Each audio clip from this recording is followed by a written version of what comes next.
Welcome, everyone, to a hot episode of what we call our Exploration in Excellence, weekly Facebook Live, LinkedIn Live, YouTube, Loser's Lunch.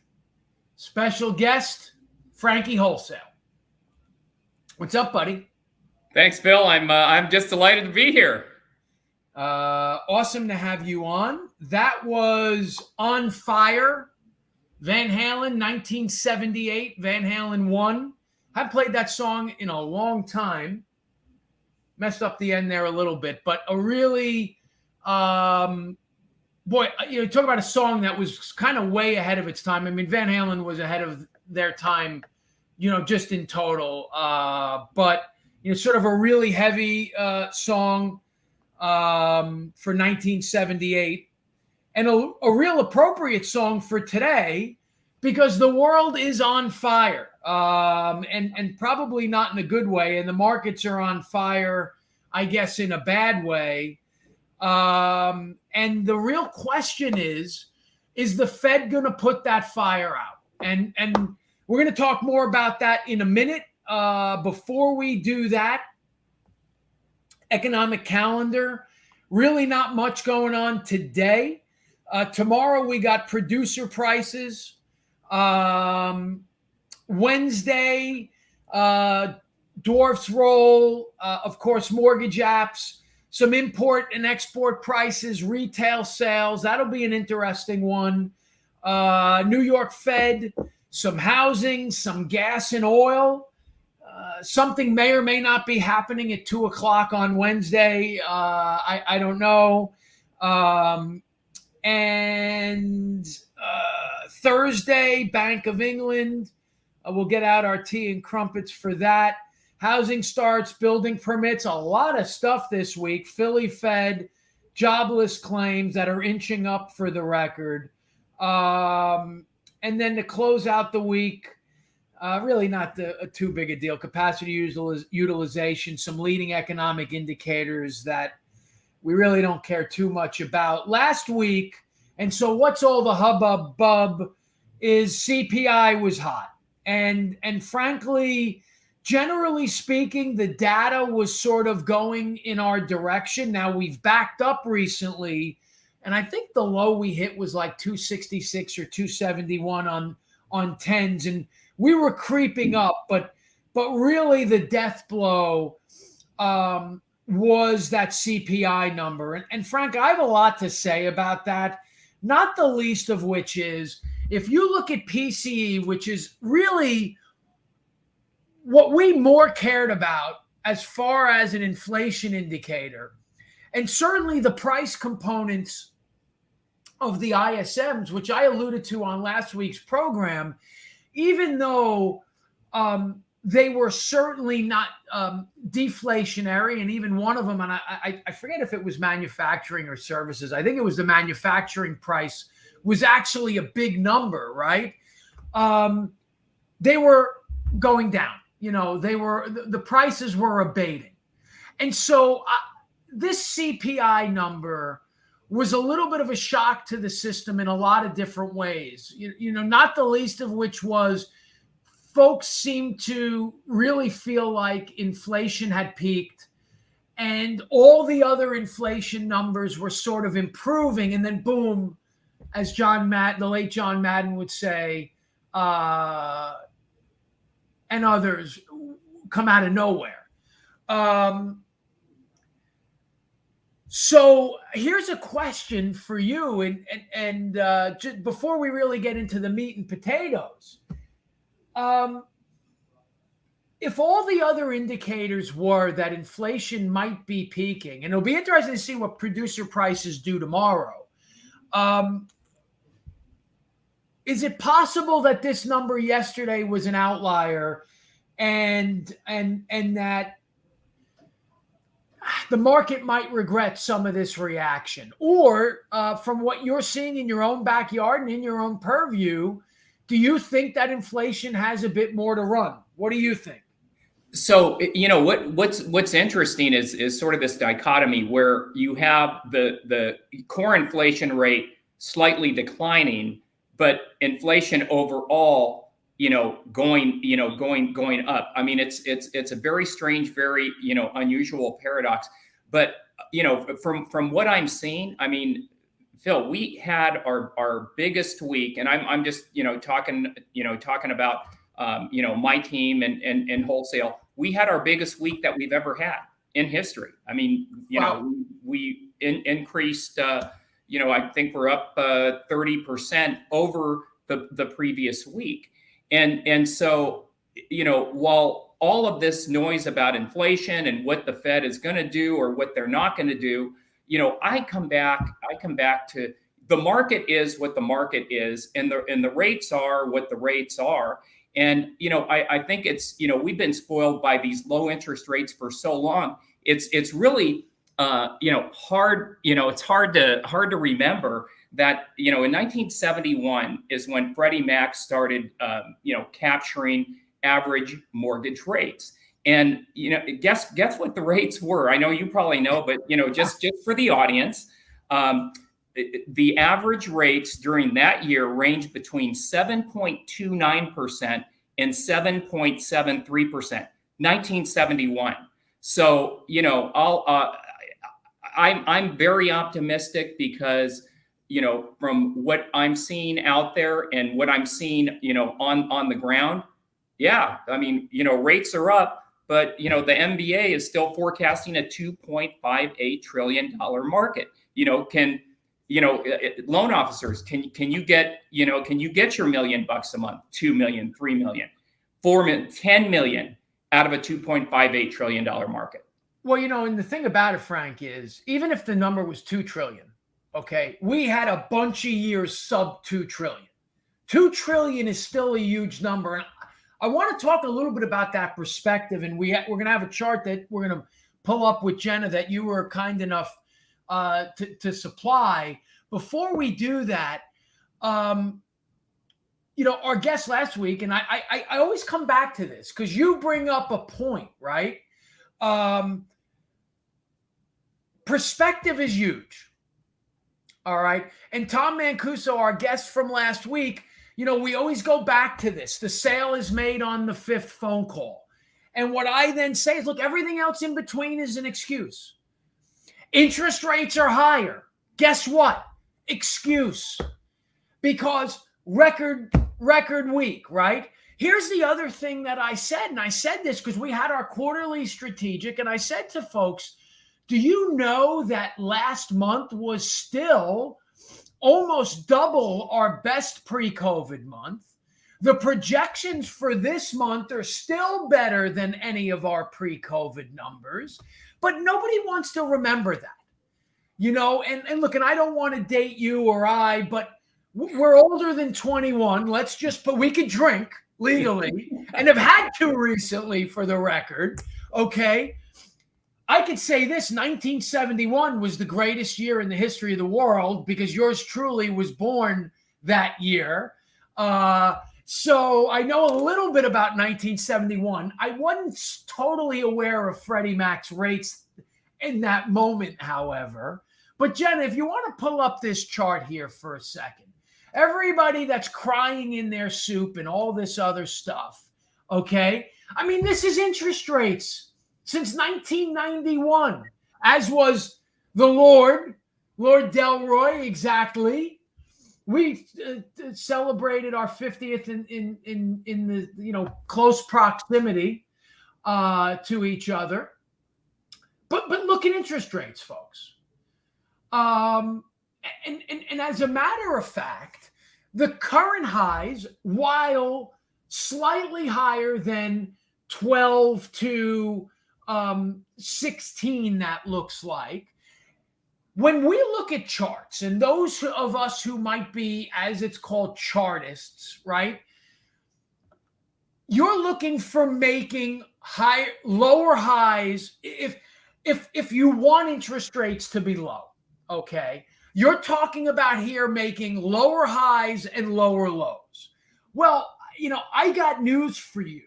And I also reference Rick Santelli a ton, and he talks about Roman too. Awesome. And collaborating with you last week, Roman. There's sort of no right or wrong. He always sends me data, Kev. There is no right and wrong oftentimes in the market. It's all about timing, right? And so I always talk about this chart is a buy, this chart's a sell, this chart's a buy. So look at this chart, folks. And where I get some shit sometimes, and somebody said something on the brand launch, you said rates were never going up. And I keep saying on here, right? It doesn't mean period, right? If the economy goes to shit here in the next 60 days, and I'm going to talk to you about that a little bit with Frank. I'm going to get shit from Kevin about not letting you talk. So I am going to let you talk. As hard as it is for me. All I'm seeing is us potentially making a lower high. Look at 18. Look at here. Us potentially making, following that sequence of lower highs, do we get to another lower low?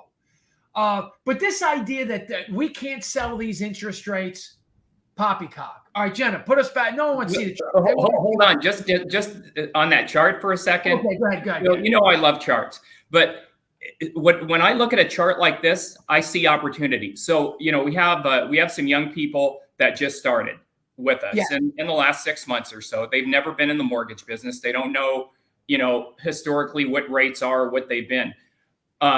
But what they have noticed is rates have gone up, and I said, yeah, they've gone up, and guess what? That's good for us, because where you see this chart going up, and then on the other side coming down, guess what happens there, right? We get to refi all of these people at those rates, and look at the number of opportunities. You can just see the refi booms in there, because you see the peaks, then it goes down, then it comes back up, then it goes down.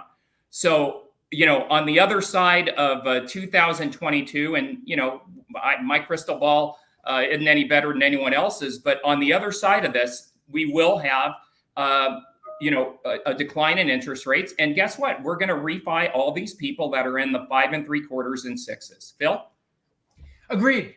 I mean, folks, nothing goes straight up, nothing goes straight down. There was a period, exactly, Kevin. Work.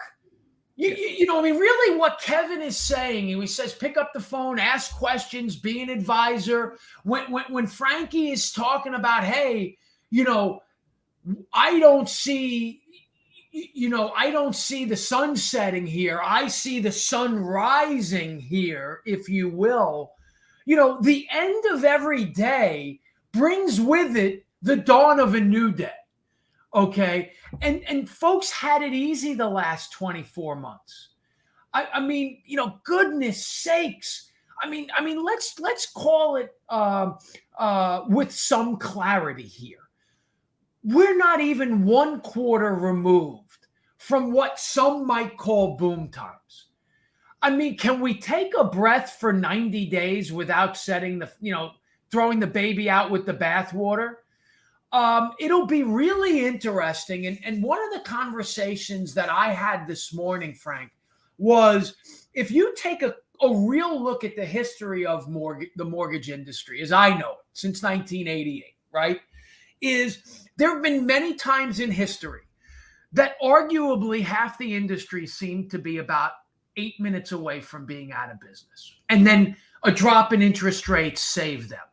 And I think back, and I could think back to 97, well, even prior to that, but 97, 98, 02, 06, we were sort of on the precipice, 08, 11, 16, 19, 20, where, it just seemed like everyone, 13, 14, if I didn't say that. I mean, people forget how slow it was January, February 14, okay? And then something happened just in time. Markets dropped. Some life was breathed into the industry. I'm not convinced that that's going to happen here. This next slew of data that's going to come early July, and really what the Fed says on Wednesday, is going to determine how quickly rates are going to drop. Folks, they're going to drop. Okay, what's happening in the market? The fire that I'm talking about is palpable. Had 5 conversations today with a variety of different people, realtors, brokers, so on and so forth. There's absolutely been a shift in housing already. When I suggested this back in November, everybody thought I was crazy. We got 5 years worth of supply, demand, no supply, blah, blah, blah. It's already happening. Now, I was also told, hey, the market's still great. But in the last 3 weeks, in 4 different markets, not just one, 4 different markets, I've been told there's absolutely been a palpable shift. And that goes back to consumers just don't have the affordability or the staying power to want to continue to run at a breakneck speed. We continue to have this compression of booms and busts within our economy. What are your thoughts about that, Frankie? I can be accused of reading Zero Hedge a little too much, or the Drudge Report, and it does get dark there. But there was a pretty good article earlier this week, and they were talking about the higher end of the market and how they're starting to see some softness in these big markets in the higher end. And the article did a real good job of breaking it down. And when you think about it, it makes complete sense. If somebody got $1.5 million loan, these interest rates have increased, that house payment, $3,000 a month. And so all of a sudden that house doesn't look as good. Hey, maybe I'll just, wait it out. So, I'm not surprised. And then on the lower end of the market, you've got, the affordability issues. We do a lot of FHA and VA loans, and a lot of those people are, kind of right on the edge there. And interest rates moving higher is going to put those people out of the market for some period of time. So, there has to be an adjustment. And I think that adjustments in the market are very healthy, because what we haven't seen in the home purchase market is equilibrium for a long time. And the sooner that we can get back to equilibrium in the market, the better and healthier market we'll have, and even greater opportunity for everyone. But I saw Kevin's comment there. In this market, you've just got to work harder. I've got a saying that I've used around here with my salespeople: you can make money or you can make excuses, but you can't make both. And put that up there, Jenna. I'm putting that on my wall. I'm coming to you today from our fabulous new office in Plano, Texas. And they asked for a quote on the wall. That's what's going on. That's an awesome quote. I love it. Look, it's called work for a reason. But I also think that it's more rewarding. It's exactly right. We should end the episode right there. But it's more rewarding when you have to put in a little bit more effort, in my opinion. I've got to tell you, I had somebody say to me that for the first time in a while, listing agents are calling people back in certain markets. Interesting. Okay. Mm-hmm. Frank, I got to tell you what is going to be an interesting scenario to watch play out, in my opinion. And this is where, again, there's a little bit of an inflection point here that could potentially go either way. The so-called iBuyer, all these millions of houses that allegedly big money is sitting on. What we've seen, however, is that the cost of owning a house, you know, potentially outstripping the cost of rentals in certain markets. Okay. Here's a good question. Are we going to then see rental prices go up? Or are these iBuyers going to have diamond hands, or are they going to panic? Because they're going to have to remark their books if housing prices come down. And once they start remarking those books, are they going to start dumping that housing? And if we get a rash of supply hit the market, is that going to further exacerbate a price drop? You know, the same irrational exuberance that has led to these booms in watches, booms in cars, booms in houses, booms in high-end consumer goods, Gucci, line out the door. That pendulum is starting to swing the other way. How quickly do folks run from it? I mean, Bitcoin is getting destroyed. I mean, we were at 23,000, give or take, a little while ago. I mean, it's one thing to see what stocks are doing, but you know, Bitcoin is at 23,250 right now.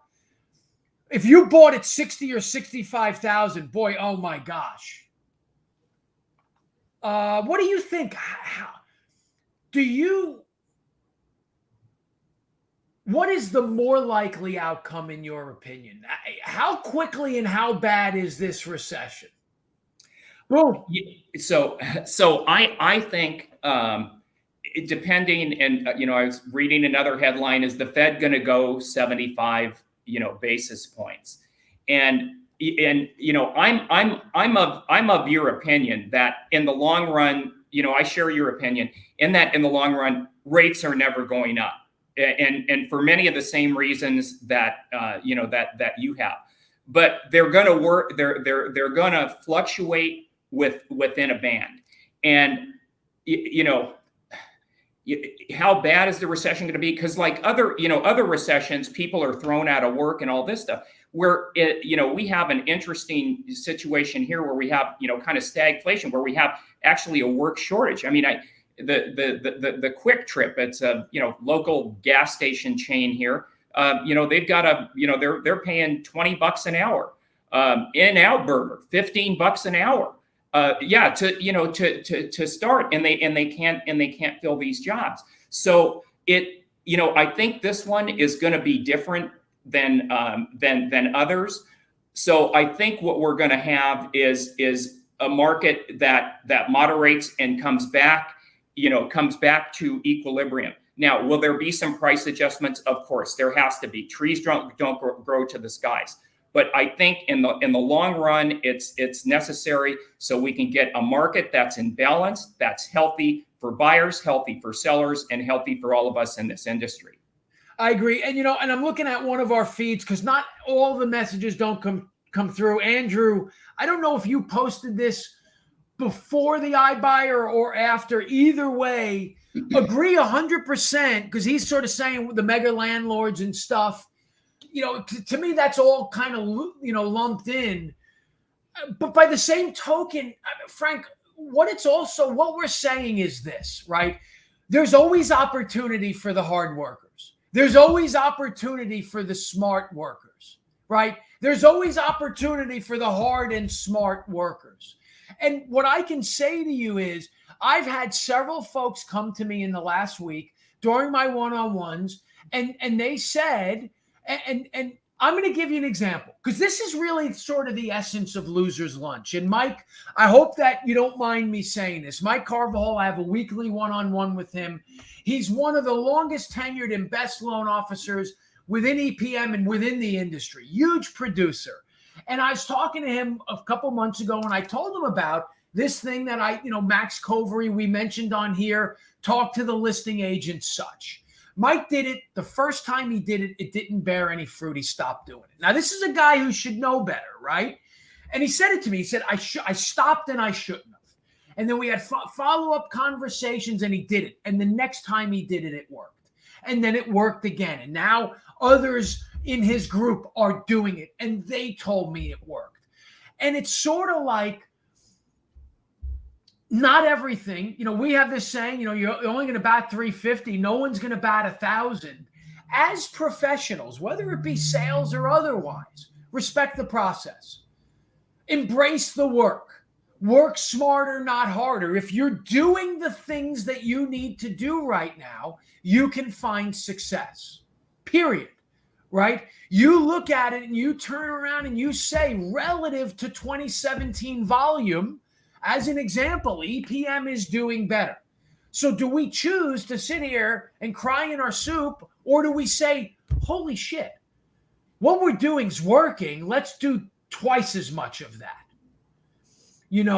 And that's sort of my plea to the viewership, right? If you're watching this, it's because you're working on self-improvement, right? If you're watching this, it's because you get our messaging. And so our messaging is whatever you're doing is working, or could be working, or should be working. So do more of it and do it better. Hey, Phil, can I share a quote? Go ahead. So this is from 1776. Now, this is Thomas Paine. These guys were fighting a revolution. I wasn't around for that either, by the way. Go ahead. What's that? I wasn't around for that, but let me hear it. Yeah, and surprisingly, neither was I. But these guys were fighting a revolution, and I just love this quote. It's from Thomas Paine at 1776. He says, "These are the times that try men's souls." Now today, for our purpose here, of course, we mean men, men and women. These are the times that try our souls. And guess what? There's going to be some people who aren't going to make it. They're just not going to make it. They can't adjust their mindset. They can't adjust their work habits. And for those reasons, or they just want to give up, they're going to be out. But the majority of us that have been in this a long time, that have seen, the ups and the downs, the booms and the busts, we know that there's sunshine on the other side of the hill. And, I like what you said. I like what Kevin said. The key is really getting to work. Stop, no whining on loser's lunch, quit crying in your soup, get out of your office, get onto the floor, get onto the phone, and make it happen. I mean, contact equals success. And the more people you contact, the more success you're going to have over the long run. So, I'm right with you there. Yeah. And I agree with you there, Kev.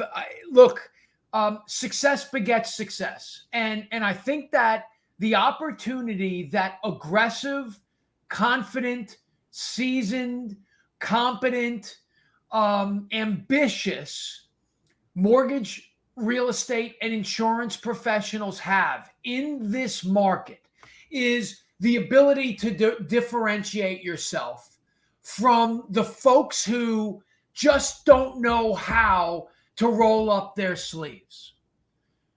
Thank you for that. And we're with you, dude. It's at the end of the day, look, huge Yankee fan. Digress for a second. Let's talk about Joey Gallo, who's been one of the best hitters in the MLB over the last 3, 4, 5 weeks. You go back 5 weeks ago, and they wanted to run him out of the MLB. Now, I want you to think about this in business terms about what I'm going to say here for a second, folks. This is a guy who formerly was one of the best players in the league. I think he was voted the second best left fielder according to MLB Network, the experts on MLB Network, coming into the season. He's never been right with the Yankees. Last year, at the end of last year, he sort of struggled. The beginning of this year, I swear to you, he was awful. He really was. There was no way to say it other than that. Super nice guy, so I hate to say it that way. Just really comes across, again, like a really awesome dude. Somebody easy to root for. He was awful. Same guy, same name, same body, same ability, same background, same level of experience. What happened? What happened one day? What happened over the last couple weeks? He tweaked his batting stance. That's all he did.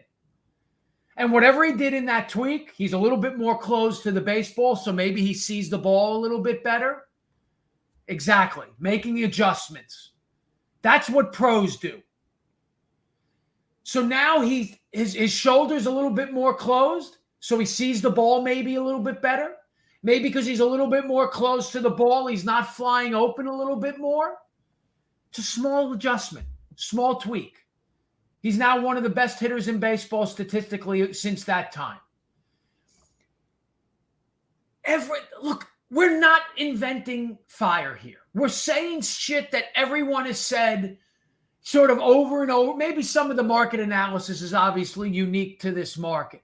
But this is stuff that people have said time memorial. Success is not difficult. Opening your eyes to how to be successful has proven in history to be. It's all there right in front of us. I keep saying this: unplug. Unplug. Stop getting emotionally caught up in your successes and your failures. I mean, that's really what we're saying here, Frank.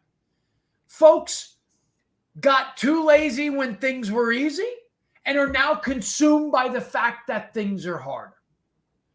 What have you done in your career to be a bit more even-keeled? Is there a formula that you've used to not let the highs get too high or the lows get too low? Yeah, change your mind, and the world changes with you. I would things that I've done is I don't like to pollute my mind and worry about things that I have absolutely no control over. One of the best things I did a few years ago was we cut our cable and turned off the cable news, and really started reading in place of that. And I think that has really helped, and just being humble, for God's sake. It's easy, people make good money and you got this big ego and on and on and on.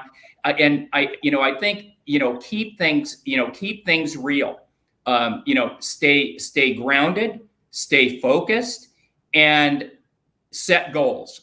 So I think if you're really doing those three things, and then follow up on your goals, where am I on it? Are we tracking toward it? Are we falling behind? Do we need to make necessary adjustments? So that's just a couple things that I do. But I mean, I am hugely optimistic here, Phil. I really can't stress that enough. And I'm not like some Pollyanna guy or something like that, but this is a market that's made for winners. My two newest junior AEs, I tell them, look, guys, you are learning in the absolute best market possible, because you learn in this market, you're going to kill it when the market comes back to us a little bit. Some of the comments that we're seeing, and thank you everyone for your contributions. And first thing I want to say about the intelligence thing, there are different sorts of business intelligences, if you will. There's IQ, there's EQ, there's wisdom. And one of the things I've been sort of, another awesome quote by Frank the Tank, Frankie Wholesale, for sure, is don't mistake wisdom for cognitive ability. Now, if you learn anything, and Frank has a bit more hair than I do, is, obviously we've both been in this business for a long time. We've seen this before, folks, and so if a market like this was non-negotiable, was unnavigatable, we wouldn't be here. It's that simple, right? And, so consequently, maybe some of what we're saying is not out of things we've done right in the past only, but it's out of some of the things that maybe we've done wrong. To me, one of the biggest tools and the most important tools in business is the ability to learn from your mistakes. It's the ability to identify a misstep, admit to it, embrace that conflict internally or within your group. If as a group you screwed something up, or an individual, the responsibility that you have, to your colleagues, your organization, That's something that we try to do within our companies all the time. Is like not everything results in a termination, right? So therefore, you should be able to embrace the conflict of missed opportunities, missteps, things of that nature, so that we can all grow and strengthen from that. And then one of the other comments was, the change in stance can result in a change in mechanics. We could have jammed out. Also is like understanding that the cause and effect, understanding that you reap what you sow. And I've said this before. If all of your prospects simply talk about price, maybe that's the result of you only talking about price. If you're scraping the bottom of the barrel, well, then maybe it's because that's the result of your bottom of the barrel actions. But if you're super high level and you push service and you rise to every occasion and you answer every call and you are courageous enough to take a stand and to lead, maybe the result of that just is those are the prospects you attract. And those prospects tend to transcend markets. And therefore, that's why this is a winner's market. And I've said it a million times. In my career, I've always made my bones during the busts and not the booms. Said it on our stakeholder call this morning. We need to lean in massively to this market. I'm a huge buyer in this market. We are huge buyers in this market. As we wind down here, final thoughts, final words. Well, I'll just leave you with the rest of the Thomas Paine quote. It's not an exact quote. I'm rephrasing it a bit, but now is not the time for sunshine soldiers or summer soldiers and sunshine patriots. It's time for us to really suit up, get to work, put in the effort, get on the other side of the hill, and really cash in on what is going to be a fantastic market when we get to the other side of the hill. The key is getting there, and that's hard work. I love it. I thank you. Thanks, Kevin. I thank you. I love our conversation, our dialogue behind the scenes when you send me this and that and this link and that, and please keep doing that. And you talk about how well-rounded an approach that you have. It's really no surprise the success that you've had and the success that you're having. So thank you. Thank you for being a part of this. It was a huge contribution, and I agree it was an awesome show with some really powerful moments. And it really, I think, begs for this sort of ending. And I don't do this all the time. Thank you. It's a call to action here a bit, okay? And that call to action is, what do you want? Okay? What, thank you, buddy. I appreciate that.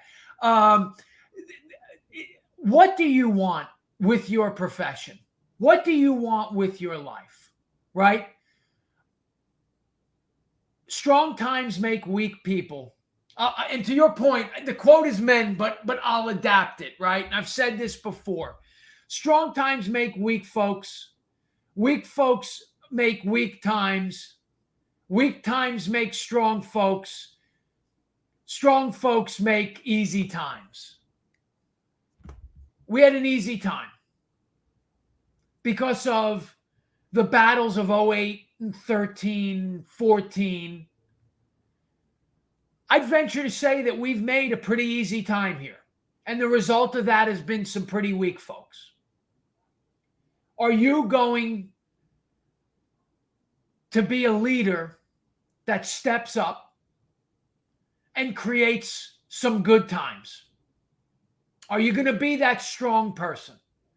Are you going to make the sacrifice? Are you going to put in the work? Are you going to see the opportunity that exists here? We know 9 out of 10 people are followers. Are you going to be a leader? Are you going to pay that price? Are you going to eat loser's lunch? Ask that next question. As Walt Disney insisted upon all of his Imagineers, I want you to plus it. Are you going to plus it? Do you owe that to yourself? Do you owe that to your family? Do you owe that to your legacy? If I've been guilty of anything in my career, it's been that there are times that my drive, my energy is misunderstood. Thank you. Because I'm so focused on the finish line that when I see mediocrity, it drives me nuts. Ask the folks that were around the Kobe Bryants, the Michael Jordans of the world. Not that I'm comparing myself to them, but it's just that they're so one-minded and single-minded in their pursuit of excellence. I ask you to do the same. Is your success so important to you that you don't allow anything to stop you? Yes. EPM Broker Success end of July. Be there or be square. You might even get a chance to see, thank you, Kenny. You might even get a chance to see Frankie Wholesale in person. He's an awesome dude. We're so privileged to have him at EPM. Not to mention some of the other leaders within the organization. Had such a great time with Kevin this last week, and we really took our relationship to another level, which was awesome. Because we left the last strategic, a little bit shaky even. So, and that's sort of another lesson in business, right? Shout out to the Lord. See, I said this. Here's another quote, right? Be selfish with your intentions and generous with your actions. And the collaboration that I had with the Lord last week, it's because even though sometimes Kevin might do things that I disagree with, or I might do things that Kevin disagrees with, our actions are pure. Our actions are for the betterment of EPM.